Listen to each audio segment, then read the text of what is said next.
Assalamualaikum dan salam sejahtera. Sekarang saya berada di ladang durian ITG Agro Sendirian Berhad.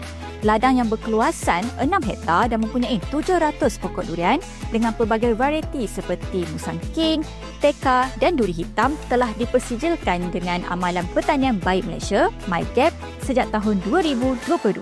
MyGap memberi keyakinan kepada pengguna bahawa hasil yang dikeluarkan adalah selamat dan berkualiti.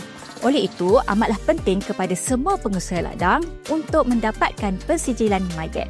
Selain meningkatkan pengeluaran hasil, MyGap merupakan amalan pertanian baik yang menyokong kepada pengeluaran pertanian secara lestari. Pensijilan ini juga mampu meningkatkan peluang pasaran produk ke pasaran antarabangsa. Kepada pengusaha ladang tanaman di luar sana, saya menyeru agar anda semua mendapatkan persijilan ini kerana MyGap banyak manfaatnya. Anda hanya perlu pergi ke pejabat pertanian yang berdekatan dengan anda untuk memohon. Setelah permohonan dibuat, sesi konsultasi, pemeriksaan tapak di ladang dan pengauditan akan dilaksanakan. Sampel hasil tanaman seperti buah atau sayur akan diambil untuk pengujian di makmal bagi mengesan sisa racun ataupun kandungan logam berat dalam hasil tanaman. Sebagai pengguna, pastinya saya memilih hasil tanaman yang selamat dan berkualiti untuk dimakan. Oleh itu, saya menyeru kepada semua pengusaha ladang tanaman untuk mendapatkan persijilan MyGap untuk kebaikan kita semua.